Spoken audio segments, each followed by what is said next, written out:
Travis Scott is gone. We are not going to see him anymore. That whole thing was for nothing, which I'm pretty sure every one of us knew was going to end up nothing because he's Travis Scott. Anyways, welcome to episode 9 of Written on the Canvas. I am your host, Brian, and my other host, Jacklyn. How the heck have you been doing? Not too bad. We're just starting right off with Travis Scott. Good riddance. Good riddance. Good fucking riddance. Not only do SpongeBob fans hate him, but now wrestling fans hate him. Rightfully so. I'm sorry, SpongeBob? What? Wait, what happened to SpongeBob? What? SpongeBob? SpongeBob?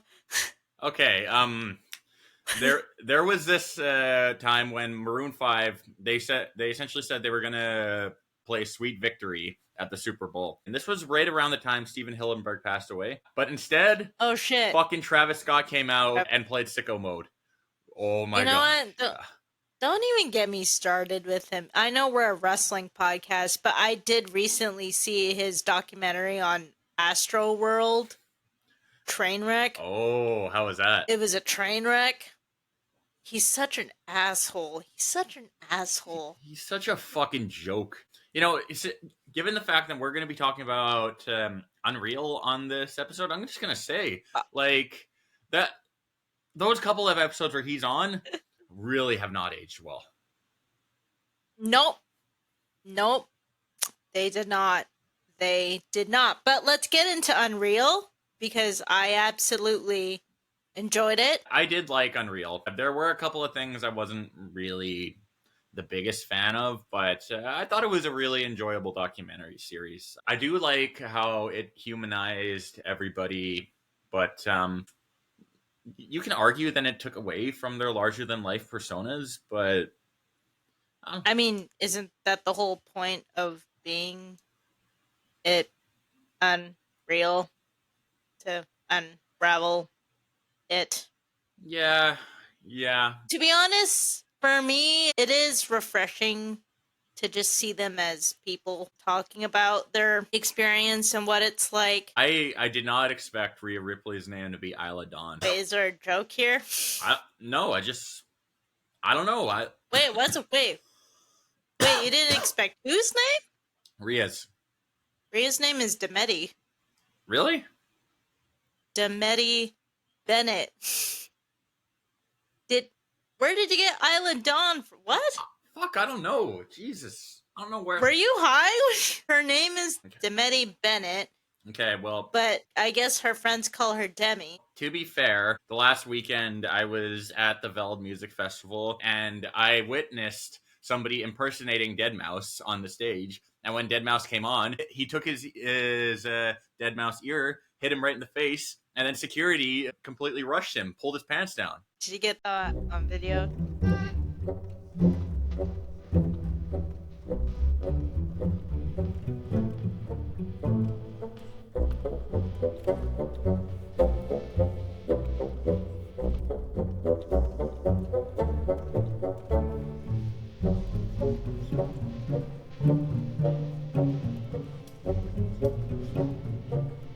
I couldn't even believe it.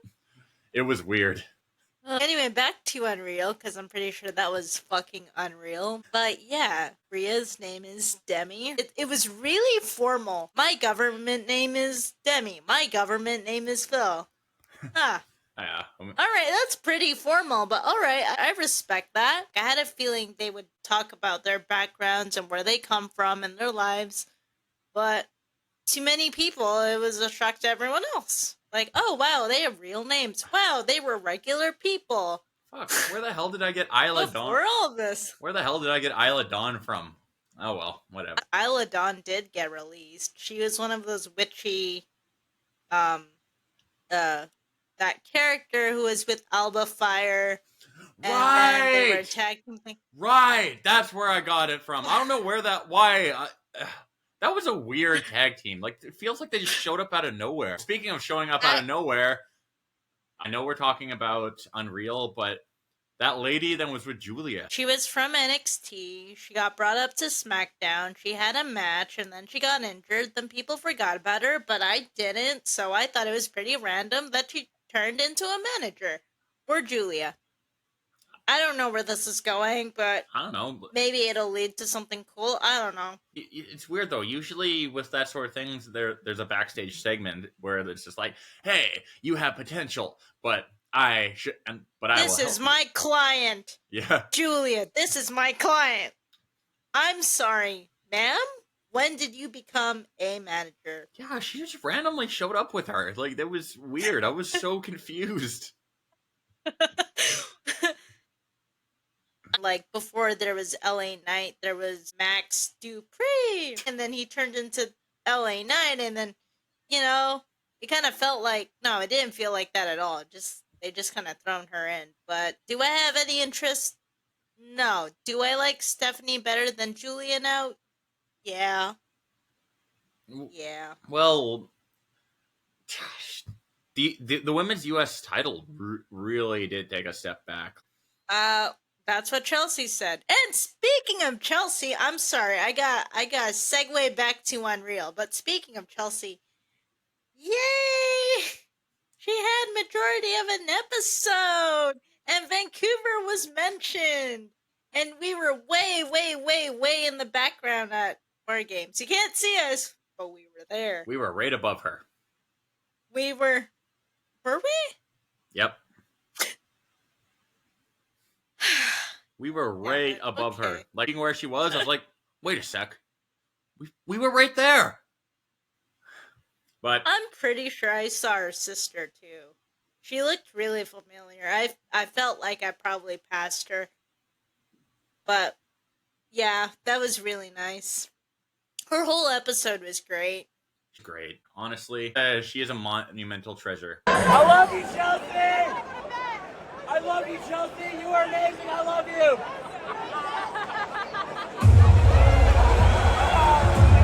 And now she's with Ethan Page. Rightfully so. Yeah, I saw that. Yeah. I saw that. That pop she got from NXT. Yeah. Oh, that was so good. Yeah. And then, of course, Piper is there being incredibly awesome like she always is. Oh, we're forgetting about Alba. Alba's great too. Alba's amazing. Look, Alba is really great. I liked her stuff in NXT. I'm pretty unfamiliar with her work in NXT. But anyways, let's talk about episode 1, the new era. It was basically... Oh, right.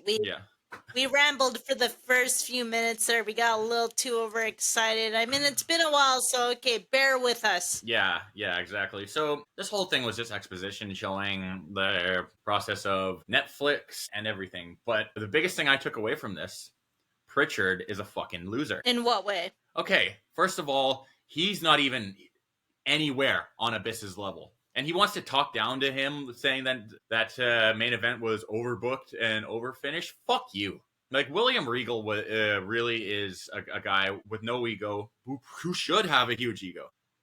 The guy who played Abyss. Right. He produced Punk versus Seth on the Netflix debut. And on the episode, he was really worried. Like, was it okay, sir? He's like, and then fucking Brother Love was saying, oh, it's overproduced, overbooked, and everything like that. And you can tell he's really hurt. But then, William Regal... I saw that. Wrestling, who, again, he should have a huge ego, but he doesn't.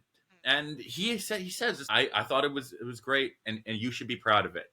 And he should. Brother Love cannot hold a candle to Abyss. Him, Styles, Daniels, Joe, those guys were like pioneers of TNA, and I don't think he gets enough credit. WWE is very lucky to have him working for them because he's a treasure. He did so much amazing work in TNA, and he's doing amazing work in WWE. And let's be honest, the Vince era will never be done unless guys like him are fucking gone. Yeah, you gotta cut the fat from Vince's era. It's a lot of fat to cut. I would say Brock Lesnar, but let's just not get into that right now. I do agree with you because I saw that after the match was over, he was the only one clapping and he was the only one that looked relieved, but it got really awkward when everybody was just like, ooh, yeah, okay, I understand. But at the same time, they tried cutting a lot of spots live. And I understand that they were going overtime. And like what Maven said on his video on Unreal, that this would never happen on Vince era, or they would never go overtime, which I completely get. However, I could see their point where they said that it was overbooked. You could edit things out, but the fact that this is live, the tone and being talked to like that, it's really shitty. But I get it. Yeah, the wrestling community has so much respect for Abyss, and I will always have respect for him. Nobody fucking respects Bruce Prichard. Oh, except Donald Trump's best friend, Triple H. But anyways, the episode I thought was pretty good. Except it was weird. I'm not really a big fan of how Rhea loves all that taxidermy creepy shit. You know, kind of Oh, I'm not surprised. She's posted a lot of stuff like that on her IG stories. So it's like, I saw that and I was like, ugh, that's kind of creepy. I mean, are you really surprised? I guess not, but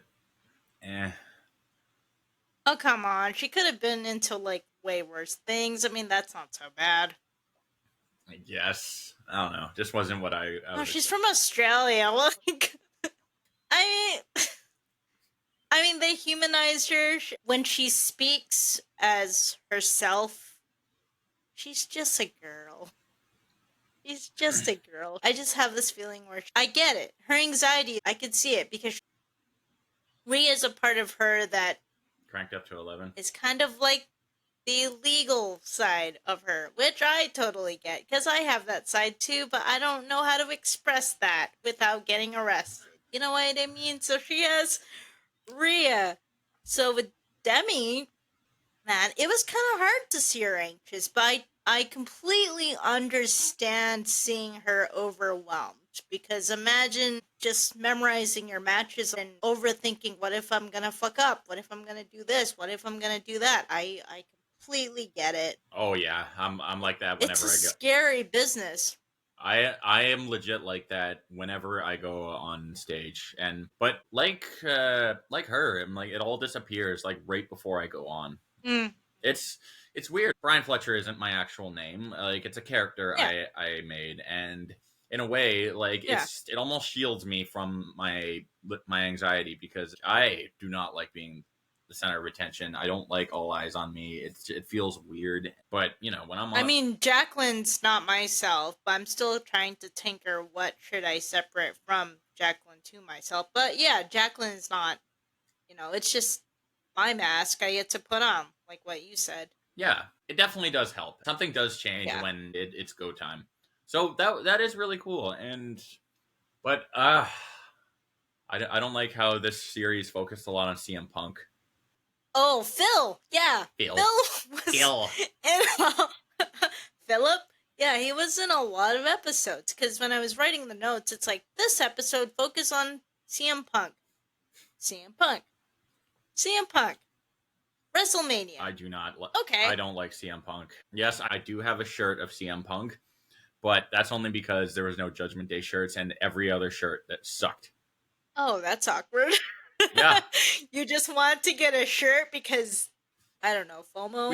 It was SmackDown. Like, I wanted something, but, oh. So you picked a shirt that you didn't like. Look, I like the design. Okay, fine. It's like if you picked a Hogan shirt or a Brock Lesnar shirt because there was nothing left. All of the other shirts there were dog water. Come on, you went SmackDown. Okay, yeah. Then, right? Yeah, yeah, okay. Yeah. Yeah. Remember the green, ugly... Oh, Vancouver 316? That was terrible. So ugly. Oh. My dad saw it, and he's like, why does it look like that? Why is it so ugly? I'm like, well, that's why I didn't buy you that shirt. That's why I got you the cooler one. That says, I was there. In the back. But it had, like, the group of wrestlers in the front, okay? It looked way better than the ugly green skull shirt. Oh, God, those are terrible. If you had to pick one, would it be the ugly green skull shirt or the I was there? None. I picked the guy that I hated. Oh, which kind of sucks, though, because, like, afterwards, I was wearing that, and I went to a dispensary, and some guy was like, yo, it's all about the voice of the voiceless. How was it, man? And I was like, great. It was fantastic. Look, the only reason why I really got that was because I wanted something, and I told my girlfriend at the time, then I would get her something. So I got a Smashing CM Punk shirt. Yep. Okay, well, when you go on Friday, you better get something you like. This is legit my only chance to see John Cena live, which I'm super excited. Oh yeah, and time of this recording, I am in Montreal, and Friday Night SmackDown is going to be here in a couple of days, and John Cena is going to be here. Super exciting. Yeah, I'm very I didn't even know. jealous. I didn't even know it was happening. I was actually legit thinking about bringing one of my belts to bring to the music festival to wear, but then I remembered that thing is going to be a pain in the ass to carry around, and I don't want to risk it. So, Hey, have you seen those posts on Mania Club saying, "Oh, any tips on how should I carry this belt through the airport?" a big suitcase. That's it. There you go. I mean, some people want to wear it through the airport, which I totally get, but Okay, look, I know we run a wrestling podcast, but that's pretty fucking nerdy. That reminds me of a rib Hogan played on Big Show right after his debut match where he won the World Heavyweight Championship. He was just like, "Oh, you're the champion. You got to be wearing the belt through the airport." So, naive young Big Show wore it. Everybody was laughing at him, and Sting went up to him. He's like, "Why the hell are you wearing the championship?" Oh, were they ribbing me? He's like, "Yeah, they were ribbing you." So, but hey, no, look, if you want to wear a belt there in the airport, go for it. Yeah. hey, at least they'll like pinpoint who's there for an autograph and who to stay away from. Ugh. Anyway, back to what we were saying. Before we get into episode 2, they talked about Rhea's shoulder injury. She hit the wall pretty hard. Oh, yeah, that. Oh, they also did show her shoulder just kind of bulging out. Like, well, Ugh. that's gonna stay with her for the rest of her life. And also them explaining gorilla position. It makes sense why they would explain it, but yeah, that's pretty basic 101 sort of stuff. It's like hey, any wrestling fan would have known that. You gotta remember that there's gonna be people who are curious and who have never seen wrestling are probably gonna pick up Unreal. And I've seen plenty of posts on Reddit saying, "Oh, I've never watched wrestling in my life, but I saw Unreal and I got really curious and now I'm interested in wrestling. Where do I start?" Okay, fair enough. Yeah, fair enough. Let's go on to Episode 2. Episode 2. Yeah, the right. Jey Uso episode. I'm sorry, Joshua Samuel Fatu. He wanted to go by Jules. Jules. I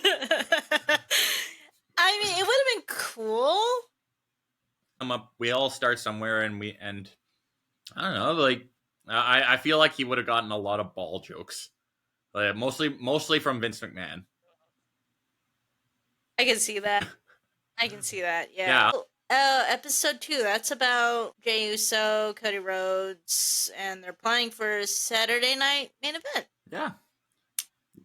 They planned the pile driver, they planned everything. And then they talk about the Samoan dynasty for a little bit. Yep. The tag team thingy, and then they talked about CM Punk. Cool. Great. More Punk. CM Dickhead, more like. Well, they talked about him in the writers' room for. Well, yeah. Everybody wanted him to win, but Michael Hayes convinced him and Jay. It would have been cool, and then they said Jay. And if I may add, a lot of people were kind of complaining about seeing the writers' room being like, "Oh, well, it's nothing special." I'm like, I've been in writers' room before as part of my practicum. Like, it's nothing fabulous. What did they expect? Like a giant? What did they think? Like a giant fountain, maids, catering, and a live clown or something? Oh wait, no. Prichard was there, so they got that. Anyways, I'm very happy to see Bobby Roode. I missed Bobby Roode a lot. He's doing a really good job backstage. Yeah. I'm still kind of upset he didn't get proper retirement, but that was his choice, so it's fine. Really happy that he's still involved in the business because he is so talented.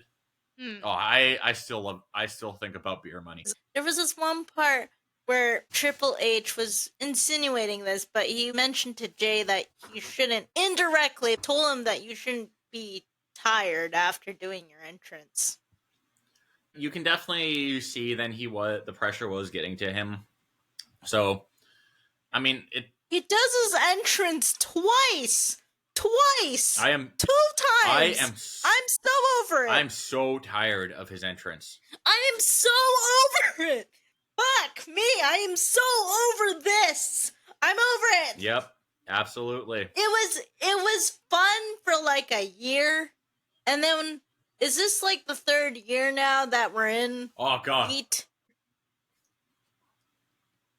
You want to run it back again? Let's run it back again. Oh, fucking We'll see if he's at SmackDown, and if I do this, then I'm a hypocrite. At War Games, it was so infectious. You couldn't not do it. Because we were with other people. The energy was so good. I mean, we had to stand up and do this for like 2 minutes. 2 minutes! Ah! Ah, God. But he shouldn't be gassed after his entrance, because I could see it too from Jane. We saw it in the writer's room that people were concerned that he's starting to slip up a little bit, and can he like bring it up to the plate, which totally get it. And I asked my dad too, was he a fan of his title reign? And my dad straight up said no. But he did it for The Rock. Can we not talk about The Rock? Oh my god. Okay, all right. You have to put him in the thumbnail now. Fine. Fine. You're giving me ideas. For The Rock. For The Rock. Oh, God. Okay. Anyway. Yeah, they talked about the infamous ladder match between Cody and Kevin. Talked about the spots after while Kevin was bleeding from his head. Yes. Yep. Okay. That was good. Yeah. That was good. Yeah, it was really cool. Yeah. They also talked about speed in the Royal Rumble. When I saw that note, I forgot what speed was. I'm like, speed as in what? Like the speed of the show? And then I realized, okay, I meant speed, speed. Twitch streamer. Yeah, okay. When I first saw Speed, I had no idea who the fuck he was. Then I realized he was a really popular streamer to the younger audience. Like below the ages of 20 or 22. And that made me feel old because I had no idea who the fuck that guy was. But it was some kid, alright. I mean, he had a Royal Rumble moment. And Braun went out there and speared him to death, which I thought was a great spot. Yeah, like and seeing the aftermath afterwards, like, but to be fair, he skinned his thing. To be fair, Breaker, I don't think it was Breaker's fault. He told him before, okay, I'm going to be hitting you from here. You need to be in this position. Mm-hmm. Yeah, he did his best effort. Speed took it like a champ. And then Otis flung him over the table, okay? He lived. He survived. And I just remember Triple H being like, is he alive? Is he okay? Can I get a check on Speed? He's like, no, he's still good. He's still alive, by the way. I'll give him that. I didn't know the kid, but he did a great job. A moment that people still talk about. And WWE is all about moments. That was so many views. I Show Speed is a very big popular Twitch streamer. Yeah. And not even on Twitch, like YouTube and everything like that. That guy has reach. And not to mention, that kid was pretty athletic. I would rather have the greatest Royal Rumble of nothing but I Show Speed than ever hear the name Travis Scott again. Okay, fair enough. Fair enough. And you know what? Jelly Roll did more than Travis Scott.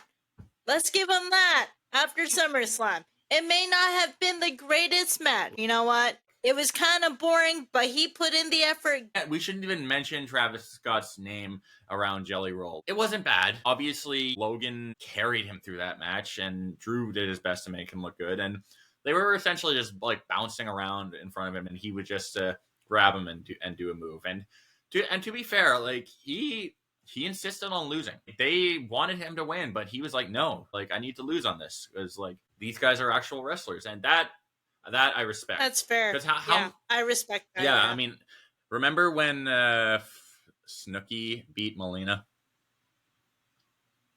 Wait, no, not Melina. Fuck, who was it? I'll put the answer on screen right now, but oh god. Can I just say, side note, Sure. SummerSlam took place in New Jersey, and I was surprised. No one from Jersey Shore except for Angelina, but I guess Angelina bought her ticket with Vinny 2.0. But you know what? I was surprised that no one from Jersey Shore was like, hello, we're here. No, they don't sound like that. Hello, we're here, you know? Hello, we're here to smush there. Yeah.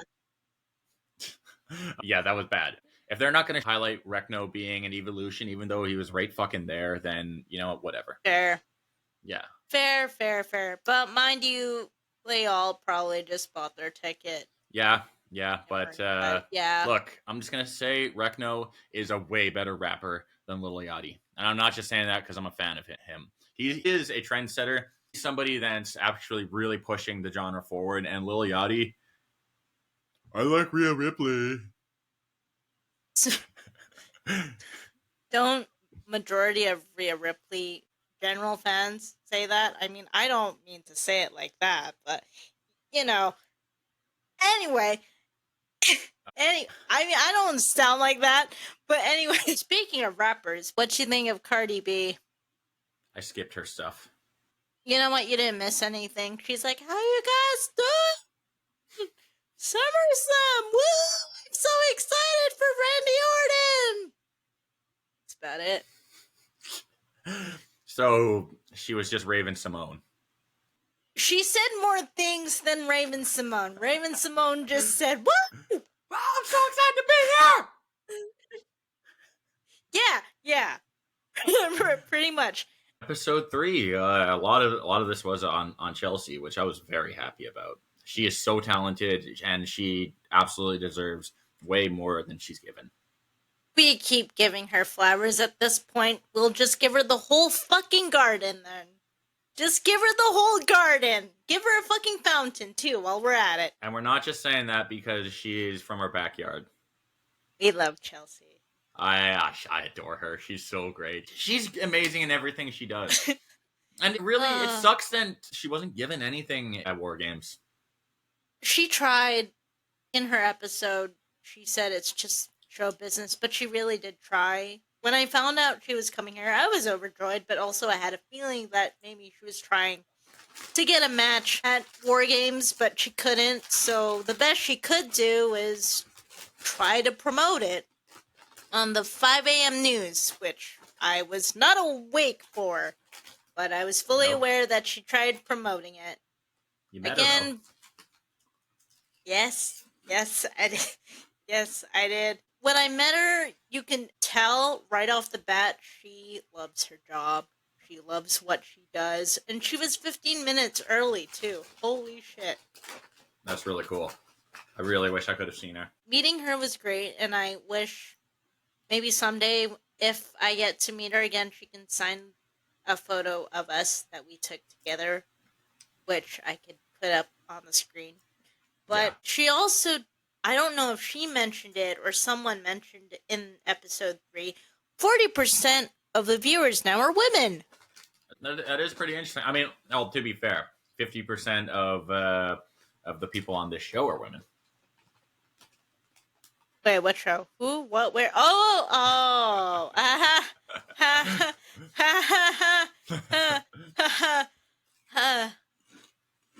No. Okay, well, that was cute for a minute.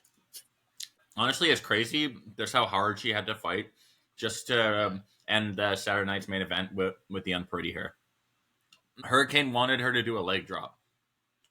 And that's not her. That's not her. That doesn't feel like Chelsea. It's like, have you ever seen her do a leg drop from the top rope? Or even a leg drop in general? It's pretty out of character. Yeah. But hey, she fought back and she got to do her Unprettier. Yeah, which is great. I love the Unprettier. It shows how you can copy, but one slight little thing and it's yours forever. Because it's like the Unprettier or the Kill Switch is so much different from the Unprettier. You can tell it's like if you do she made it her own. Yeah, if you do it like Christian, you're just gonna think of Christian. Yeah. Yeah, but really glad that Vancouver got such a highlight in that episode too. Yeah, I don't see me, but we're there in the building. Oh man, it would have been sick if they had footage from the meet and greet for Chelsea too. yeah. It's like they do, and then they blur my face out. I'm like, who said I didn't want to be on the camera? There's a camera right there. Oh my god, I would have laughed so hard. I would have used that as my new profile picture. But however, also Bianca Belair really is the EST. Makes her own gear. Wow, like you didn't know that?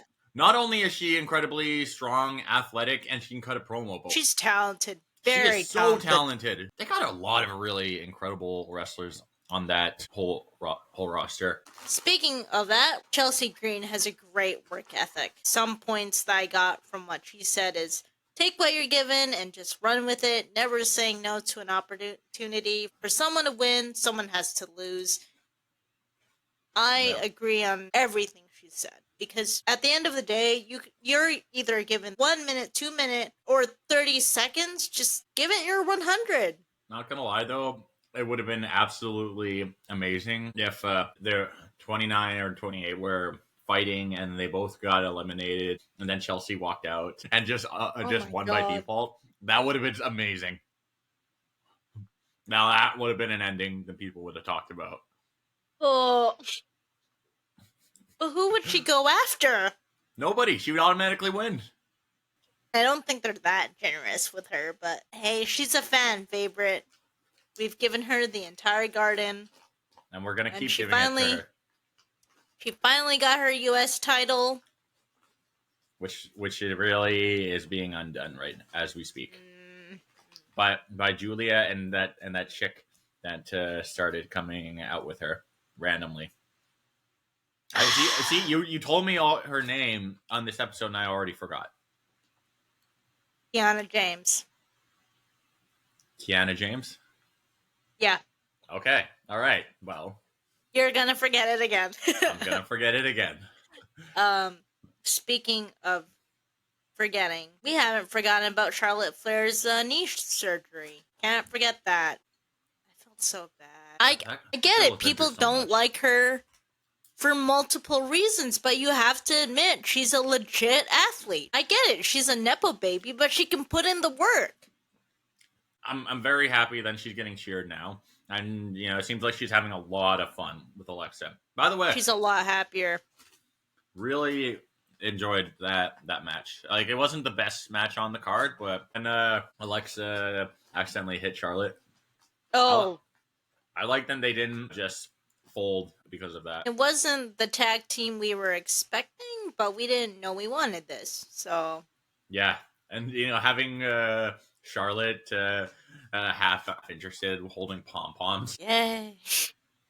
Whoa, relatable. Charlotte. She talked about herself and her championship career and her brother's passing, which I've all read from her article thingy. But yeah. Damn. And she missed WrestleMania 40 too. I really enjoyed the editing a lot. Yeah.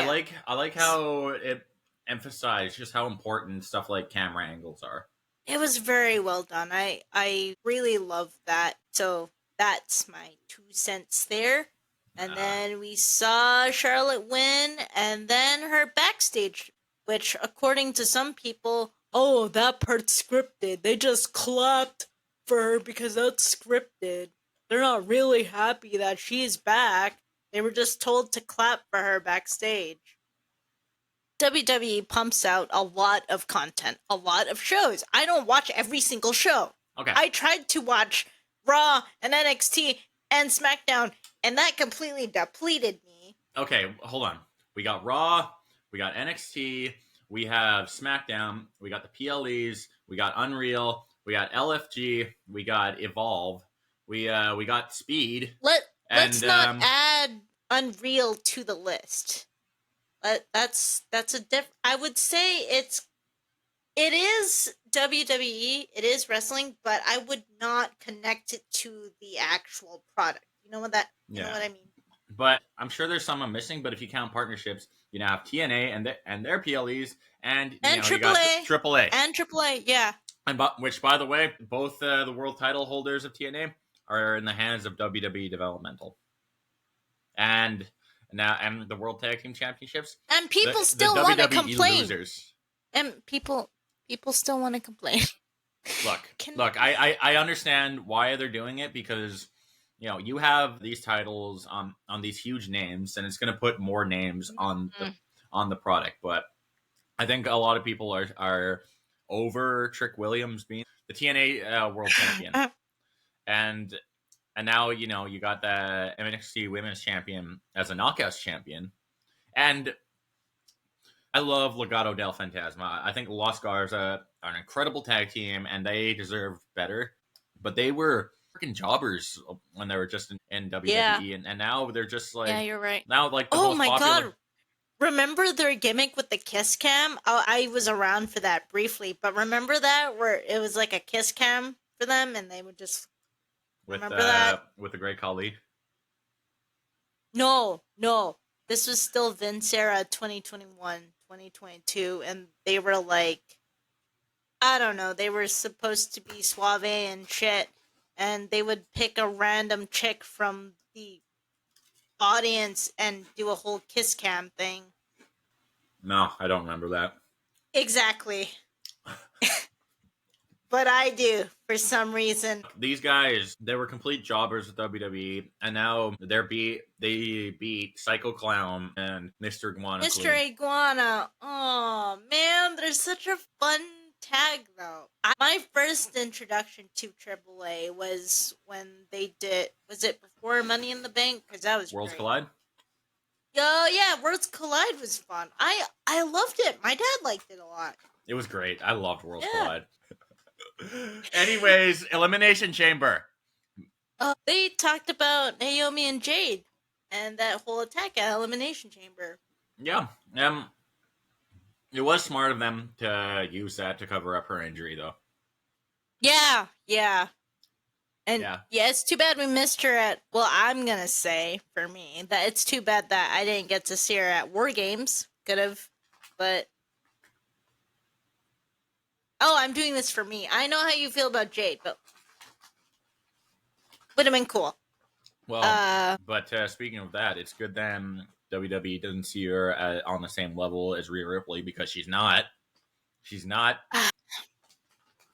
Can I just say, I know we were just about to complain. Well, you were about to complain about Jade there, but can I just say I'm surprised that in Unreal, Naomi didn't really get to speak on the storyline. It would have been nice for her to talk about her thoughts on what she wants to accomplish, especially when she announced on a podcast saying that she wants to take a step back from wrestling because she wants to focus on having a family and yada, yada, yada.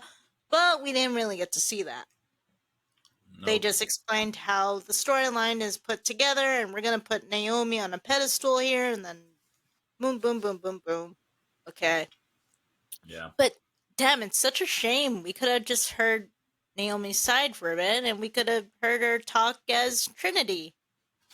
Her government name. Would have been cool. Yeah, it would have been cool if they had a lot more wrestlers on there. I would have loved to have Dom on there. Yeah. He seems like such an interesting guy, and also back to and that's segueing back to complaining about CM Punk, because I want to talk about him saying it's like, there was a storyline where she fell in love with a dork named Dom. Having a babe like her fall in love with him, that exposes the business. It's like, shut the fuck up, you old man. Dom is so Wait, he said that? He said that? When? Am I missing something? When? I'll send you a clip. But Dom clapped back and said it's like the only thing that exposes the business is having somebody who's our apparent best in the world lose like he did in the UFC. Okay, now I'm getting the context, because I keep seeing that around. I just didn't know where it came from. But, fuck. Ooh, that's really icky. But good on Dom for standing his ground. Which, I don't mean to say segueing, but we are segueing to episode 4. Episode 4 and 5. Heel turn. I thought these were the lowest. These were the lowest quality episodes. Decent, but with everything that's transpired in these last little period of time, with how bad they fucked up John Cena's heel turn, with Travis Scott, obviously, I feel like a lot of this was very outdated and did not age well. Man, you were really waiting to like just say all of that. Okay, hold on. We just got into this topic. Hold on. Okay, I agree. Episodes 4 and 5 were not my favorite. I was kind of dreading to take notes on it, but the fact that I couldn't take much notes on it tells me a lot that, okay, maybe they kind of got a little lazy towards the end. Yep. I get it. But heel turn, I was surprised they had Xavier come in to talk about the New Day. I thought their best pick to talk about heel turns, it could have been Dom. I thought I would have loved for them to have Dom. I mean, his government name, Dominic, we could have had Dominic speaking on his heel turn against his deadbeat dad, Oscar Gutierrez. That's his name, by the way. Ray's name is Oscar, yeah. Who would have thought? But, yeah, I know. Who would have thought? True Day! Okay, alright, so... But, yeah, New Day, that was a choice. I mean, I get it. Big E, big deal, but... Yeah, I mean... Yeah, with New Day's heel run, it's okay. It's funny. That umbrella hat they had last episode. Okay, yeah. that was way too big for an umbrella. That's the kind of thing. If somebody would walk around with that, they'd be the biggest asshole in the vicinity. Yeah. Oh, but Penta, I love Penta. Oh, okay, I hope he gets a push soon. I hope he gets a push too, but I hope they don't just team him with his brother. Because I'm not really the biggest fan of Rey Fenix, but what he's doing with Andrade is really good. I think they make a pretty good team because, I'm not really a big fan of how Rey Fenix does the same moves in the same. Thank you for saying Rey Fenix, because for a second I would have thought Rey Mysterio, but yes, Rey, that one. Yep.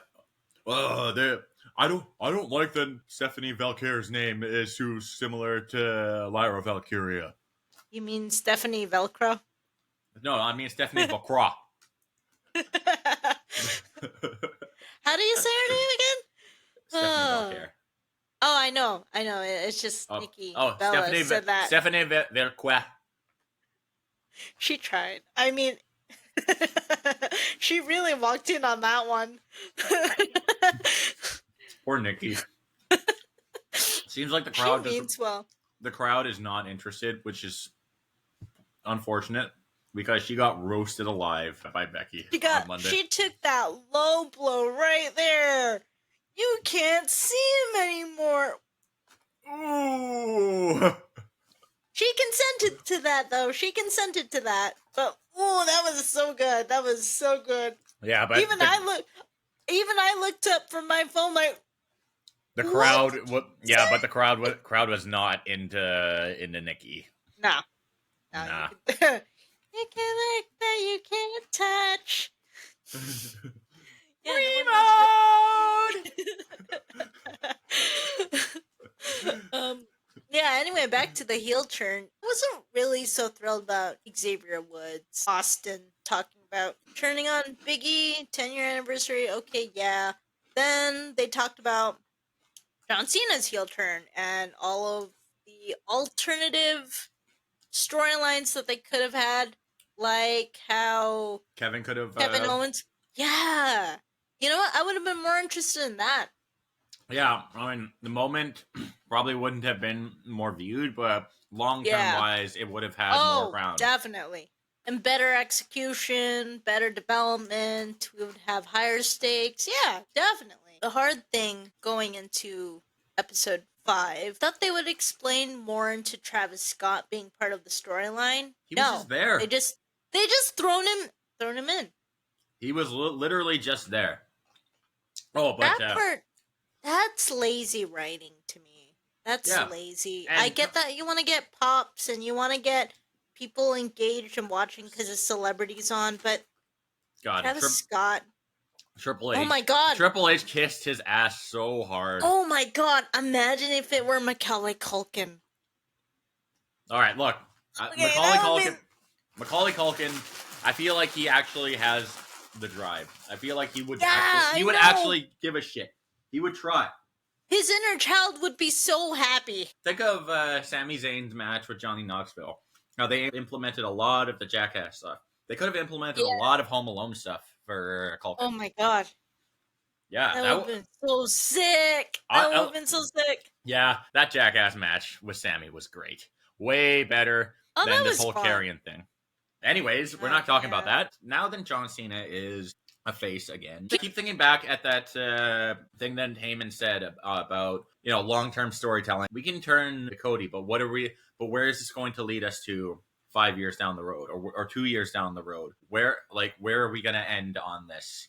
Because if you make moments just for the shock value, then you need to follow up. Because if all the focus is on that moment, then my question to that is, if they did turn Cody into corporate Cody, who would be the bigger face to turn him back to babyface? Who would be the champion to take him out of that? Because right now, Cody is at the tippy top. Right now, I think turning Cody heel would be a very dumb idea. Not right now. Not right now. I mean, I would love to see Cody as an asshole. I would love to see him as a bad guy. I love a good bad guy, but not now. No. But him being a babyface? Okay, we get Captain America back. That's great. Really? Great. Cool. It's just the execution with John Cena's heel run was not great. And after pulling the plug on Travis Scott, it just kind of unraveled a lot. If they had a lot of things planned revolving Travis Scott in that storyline. So I did not like what John Cena said last SmackDown, where it's like, oh, thank you for putting me through a table. I finally see the light, and I'm gonna do this the right way. Okay. I don't trust you, but it turns out that you're actually a face, and I don't like how that was executed. I did not like that. It was rushed, and you can tell now. No. Can do it. This was very rushed, and Losing Brock. Yippee. Thinking of his heel turn now, everybody was shocked for that first week of I can't believe he did it. He aligned with The Rock. What are we gonna get now? We legit thought we thought The Rock was gonna be a huge part of this because he did this. If he didn't do that, then maybe people would have let it go. I can't not compare this to Hogan's heel turn with the NWO. Here he was with these outsiders, Kevin Nash and Scott Hall, and then he did the ultimate betrayal by turning on Randy Savage and telling everybody to shove it. And on top of just that, he made a whole new look and became Hollywood Hulk Hogan. People bought that this guy is an asshole. But John Cena, the first couple of weeks was just those invisible jokes are stupid. All of you are a toxic relationship, including that one kid right there. Which I got. And it's just him standing like that boy emoji too. But as the weeks went on, he was just repeating the same thing over and over again. It was not consistent. It was not consistent. And I understand, what they said in Unreal, that John was very busy with his schedule of filming and traveling, so they had to make this work for him. But the execution was not great. If you're going to have this long term, he should be there long term, part-time, But no, all we got was promo after promo, and then we got a PLE, and then he won. It's his retirement run, but I wish he had a little more time to just... Couldn't he have essentially turned face during the match at WrestleMania? Instead of he's about He's about to hit him with the belt, and he's feeling conflicted during this whole thing. And he understands that, this is his last SummerSlam. And then, just as he's about to do it, he throws it away and says, "No, I'm not doing this." And then at the end, when Cody beats him, he can shake his hand, raise his hand, and there you go. You didn't have to say anything. Like, instant face turn because we wanted to cheer him. I had a thought of if he did turn face in the middle of that match, he could have, I don't know, hit him with something, like hit him a couple times in the head, and it's like, oh, what? Who, what, where, when, why, how? Oh, I'm a face. What? What am I doing? I don't realize this, Something along the lines. Get the sense knocked back like, in him. Literally, it's not gonna, sure, that could have worked too. Yeah, it would have been rushing, but hey. But no, it makes was a lot of sense. But no, what we got was, this was all about Travis Scott. Okay. Yep.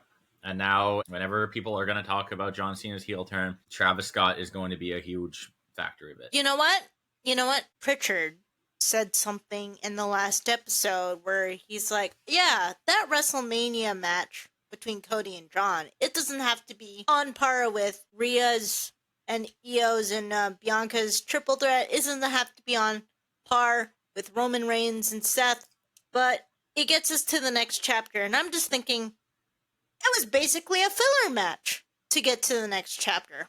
They knew it was bad. And that's what they said. That's also one thing I wasn't really a big fan of the ending, because I get that they can't just end it all on it's like, wow, that sucked. But speaking of, I'm glad that they actually mentioned how personal it got with Tiffany and Charlotte. Yeah. And that she apologized. Showing the reactions of them backstage was like, was that in the script? No. I think in that moment where she kind of blurted that out, I think she choked and she wanted to just, I don't know, she wanted to sound better and it just came out really distasteful. Understandable, but hey, at least she apologized. We didn't see it, but at least she did, because they ended up hugging at the end of their Yeah, but I would have liked for them to go a little deeper into it. You know the promo I'm talking about. I wanted to see the end result of that. Ooh, oh yeah, like Charlotte's reaction. I was anticipating that, but we didn't get to see it. Or Tiffany's reaction about how essentially Charlotte hijacked that whole thing, made her look like a complete amateur. So she had to pull something out of, Yeah. Ooh, yikes. Last little bits here. I liked pointing out the wrestlers in the back. Oh, and that reel of that Jack Forey guy, he was just like, oh yeah, that's me. And I got paid to be there, and I was there. I got paid to eat a lot of catering. Read him and weep. That's essentially what my writing job would be, is that I would get paid to eat and catering. They would just call me if they need me. Hey, we need you to rewrite something. I'm on my way. Wait, let me just swallow my food. I'm coming. Which reminds me of what Maven said in his YouTube video, where he said it's really nice to see a lot more female writers now than back in the 90s and 2000s. I'm like, I'm not surprised, because a lot of the storylines were very, Do you honestly think that a respected woman's writer would have written anything like HLA? Oh dear. Ooh, she must really hate women if she did write that, or a bras and panty match. I'm like, you must really hate this. Well, I feel like if you're going to be in a spot like that back in the day, you have to, really push that sort of thing. Because female writer for wrestling back in the day would just be getting coffee for them and fixing typos. Off topic from wrestling, but there was a scene in BoJack Horseman when Herb Abrams, he got caught, fooling around with another man, and the head of the studio, who was a lesbian, had to fire him because of it. So I feel like a lot of people, if you're going to make anything in that career, you have to essentially sell yourself. Sell out your values and just go with the flow. It really did make me think about that, considering if WWE is a stepping stone for me, if I do choose to work for them, it's like my values though, my morals though. I understand that the majority of the higher ups in that company is very right wing, so it's like if I choose to work with that company, And I know a lot of the people working in that company are also not right wing. So Oh, well, since we're talking about that, Triple H no. is now the head of I know. sports, whatever, for the children. For the the Orange children. Man. The Orange Man. Dun, dun, dun. I'm not surprised. And with that note, we are going to wrap it up here. So, for our final thoughts, I need to ask, should we have more shows like Unreal? I think so. I enjoyed it a lot. It's like behind the scenes. I like it. Coming from my field, I enjoyed a lot.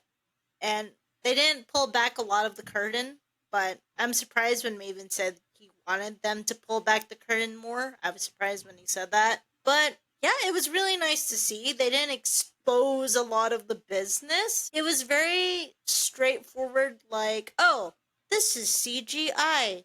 You see these strings? That's a stunt double. Kind of reminded me of that, on a movie set. Yeah. But they're not gonna, like, straight out expose the entire product itself. It didn't show rehearsals. Well, you got to pay for that. All right. And on that, we are going to end it. Thank you so much for watching episode 9 of Written on the Canvas. We will see you next time. Peace. Peace.